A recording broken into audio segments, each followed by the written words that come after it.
Shalom Israel. Shalom, brothers and sisters. This is your brother Yisraela from the Northern Kingdom, bringing some edification for you Negro, Latino, and Indigenous who are the biblical Israelites. And before we start, I want to give all praise and honor to Yahweh, Bahasham, Yahweh Shai, Barakatham, Rakakadash, that Yahweh being the name of the Lord, not Jehovah, or God, or Yah, or Ahaya, it's Yahweh, the creator of all the ancient days. Bahasham is in the name of, and Yahweh Shai is the one you guys call Jesus or the Christ, ignorantly speaking. And we give double honors to elders in GMS where we learn the truth. Shalom to the apostles, the bishops, and to the men down on the highways and byways, giving the 100% truth day and night. Shalom to you. And shalom to the elect of the nation of Israel, Labakar in the Hebrew. Shalom to you. And shalom to the speckled birds among the heathen nations that look like the heathen nations, but return to the house of Israel and are being edified by these videos. Shalom to you.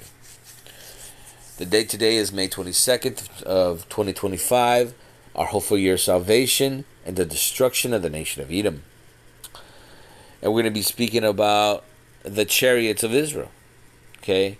Because the chariots are not a horse and buggy type situation like a lot of you believe. It's talking about what you would say UAPs or UFOs in the scriptures. Okay? And we're going to go over this in the scriptures and then give some understanding. Give the sense. This is Isaiah 31:5. As birds flying, so will the Yahweh of hosts defend Jerusalem.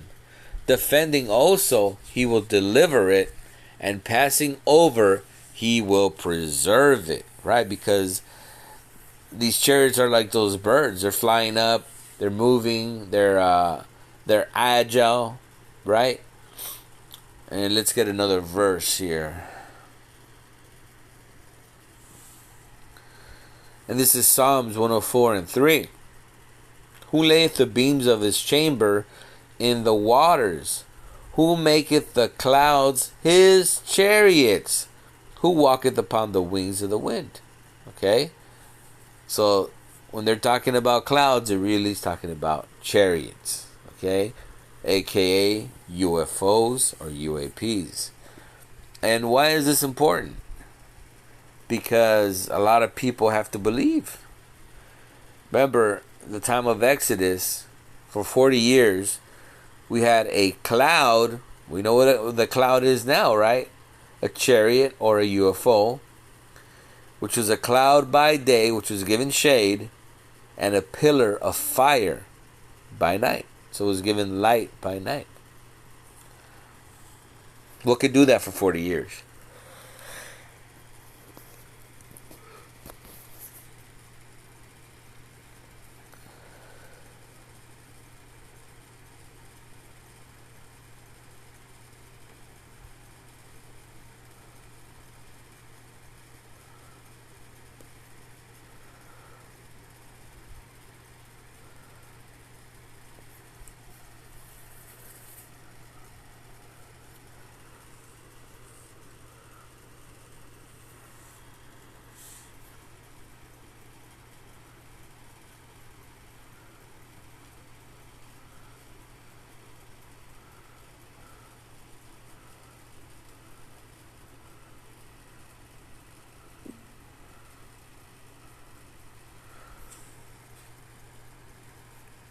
Here's a thing from Ezekiel. If you ever read Ezekiel, the first chapter, he's talking about the Lord, a wheel within the wheel. Okay, so here's an image of that, and the angels. Okay, so here's some, and this is the one I wanted to show you more than anything. So this is a painting from, I believe it's the 14th century. And if you see the house, and then right above the house, you see something floating there. And remember, this is the 14th century in Europe. I believe it's Germany. There was no flying machines. Okay? There was no flying. There was no balloons. Remember, the balloon was invented in the 16th century. So this is 200 years before anything was going to be flying in the skies. And if you see here, they saw this image that looked like a pocket watch. Okay? And so what did? They put it on a coin. Because it was so overwhelming that they put it on a coin to be forever, never to be lost.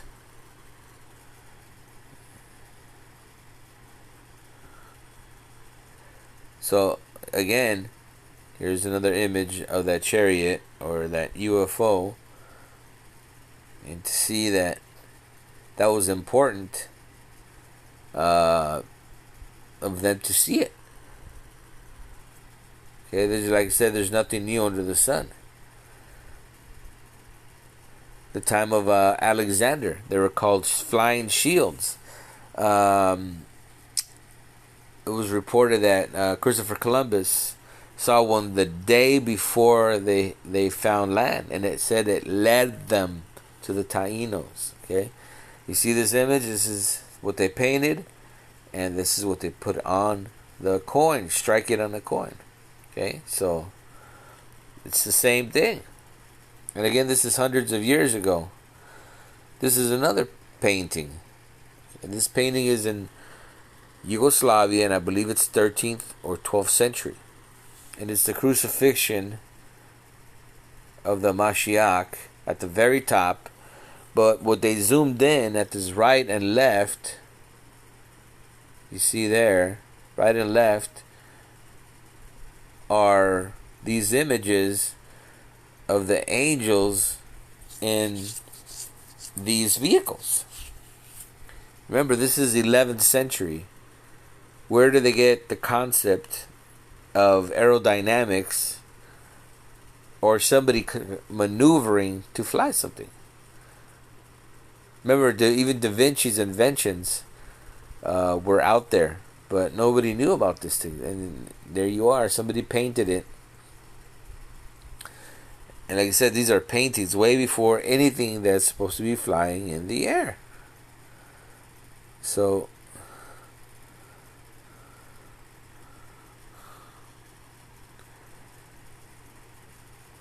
and again, we had a cloud that gave us shade by day and a pillar of fire by night to give us light for 40 years. So what could have done that? We're following this cloud, this chariot, this whole time. And of course, we're going to be delivered and see the destruction of Mystery Babylon from space in these chariots. That's part of his prophecy.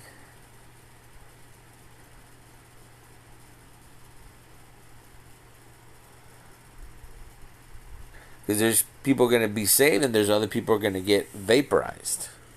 Okay?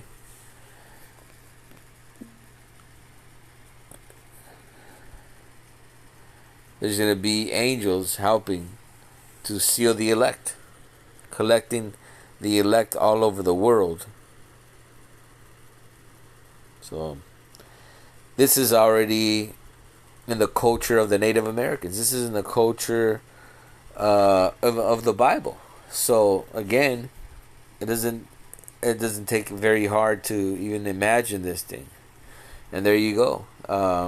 You see the elect being saved from the destruction of Babylon, aka America, and they're watching it from the safety of the chariots of the Most High, which is the UAPs or UFOs. And here's a whole family seeing the destruction that they got saved from the second death. Okay?